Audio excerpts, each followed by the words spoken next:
O nosso próximo orador é mais um super-herói. Essa é que é a verdade. Temos uma tarde, an afternoon of superheroes today. O nosso próximo orador é cirurgião, designer e investigador na Breast Unit da Fundação Champalimaud, em Lisboa. A sua pesquisa inclui o cancro da mama, surgical breast simulation, computer vision, augmented reality and connected care. Eu já o conheci, é uma verdadeira inspiração e uma honra recebê-lo também aqui no palco. Recebam comigo o Dr. Pedro Gouveia. Pedro, onde é que está?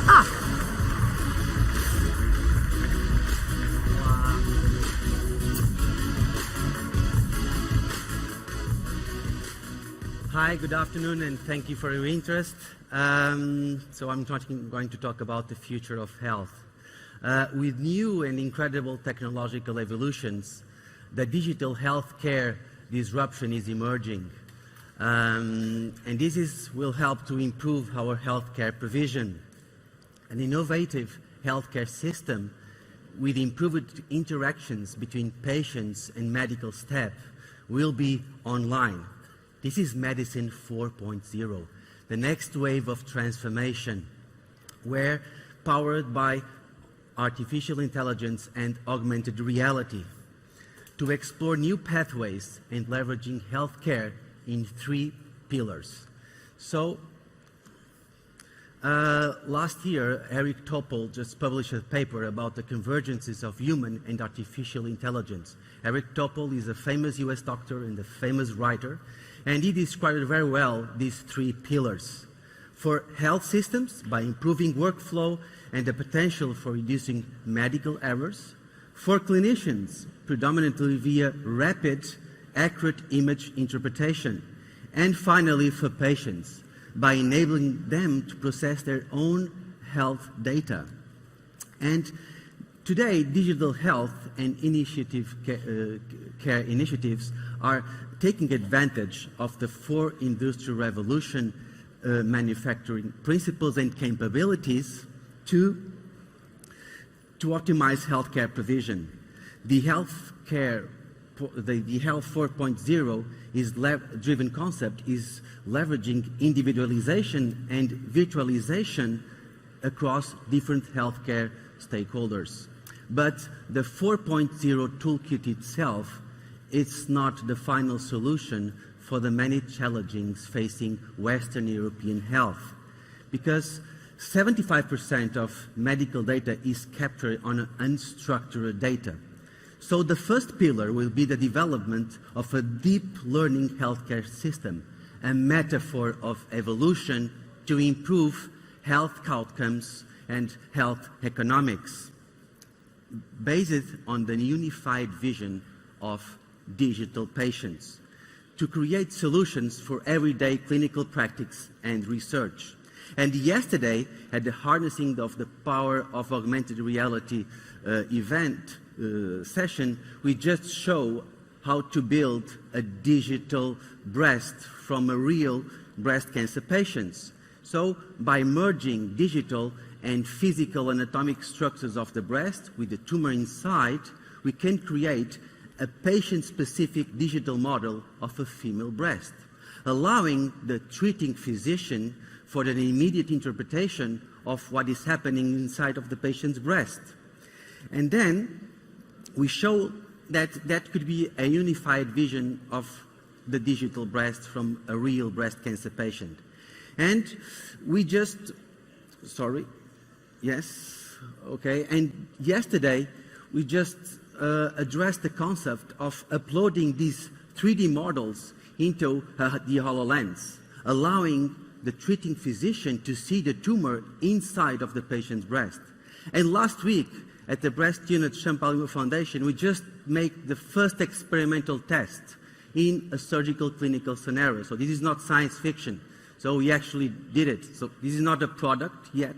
So we just proved the concept. A lot of developments will be needed to make in the next years, but we proved that it's possible to operate a patient and visualize the tumor inside of that patient.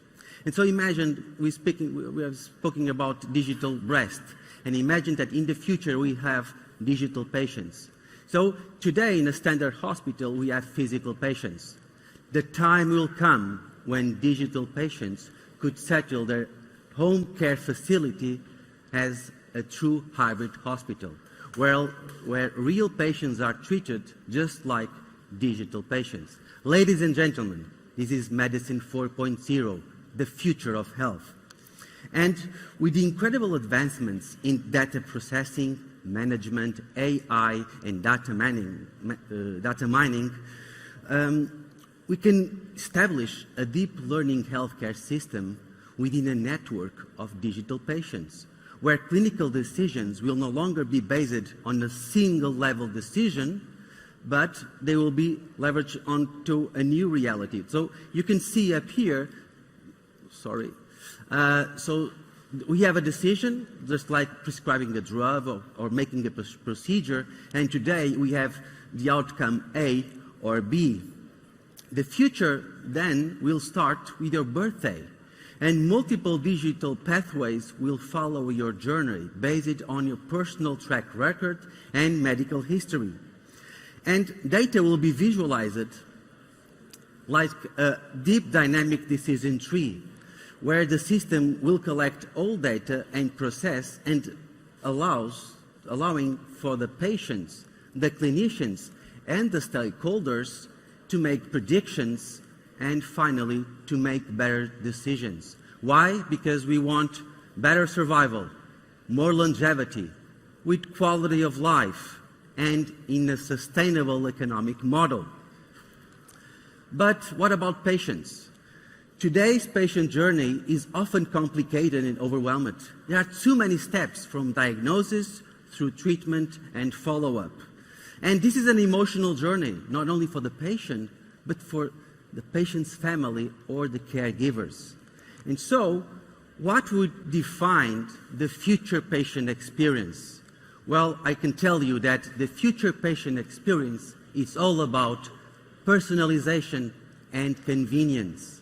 And so everything would have to be, we have to reduce all those steps remotely. So before, for example, at the breast unit of Champalimaud Foundation, before I receive a patient, the patient will give me information about his health status. There will be remote triage, and only then I will make an appointment. When I receive that patient, I already know what his health status and what kind of breast cancer the patient has. And then we will follow with the treatment, and then we will go for follow-up. So when I treat patients, I want that patients has a better quality of life, and they can continue to live their own lives. And so they can remotely receive some counseling from my part, and we can also make online prescriptions through a text, through an SMS, for example. But let's go for the Latin word of hospitals. So do you know that the origin of the Latin word hospital means guest house? And nowadays, no one compares a hospital to a hotel. But why not? At Champalimaud Clinical Center, we want to offer that special comfort to our patients when they most need. And we have rooms that look just like an hotel, not because of luxury, but to make feel them comfortable. And imagine that you are in a hospital room in your bed, and you are dreaming about your preferred 5-star hotel. How you like that to be? I tell you, that would be your home, your bedroom. And that's why at Champalimaud Foundation, we have created a mobile health unit for home care assistance. And so the use case is very simple. So a patient is submitted for surgery, and the day after we have a early discharge. And then we continue with care, with the remote monitoring and assistance. So the doctor, at the day after the discharge, we have a broadcast connection with the patient. We will use the camera to, thank you, Pedro. Pedro is our famous and brilliant neuroscientist and platform technology coordinator. And the camera will see the patient with the doctor speaking with also the patient, checking how are the surgical wounds. And now we are going to see a video about what happens next. Okay, see you. As feridas estão bem. Vamos agora monitorizar os sinais vitais. Vou pedir para pôr a braçadeira. Eu não sei muito bem pôr esta coisa, doutor. Ok, não há problema. Eu vou-lhe dar as instruções aqui por escrito no ecrã. Okay, so now with Dynamics Remote Assist, we are going to leverage the power of augmented reality to facilitate patients' autonomy. Well, this was a nice video, Pedro. So the next steps, we will remote checking vital signs from the patient. And after the patient has been connected through doctor's guidance, data will be sent to Champalimaud medical team that will analyze data. After ensuring that everything is okay, a connection is established with the patient and to say that everything is okay and he will be discharged the day after. So, making just for a closing remark, and taking into account those three pillars, health systems, clinicians, and patients, at the Champalimaud Foundation with our partners, we already took the first step. Will you? Thank you.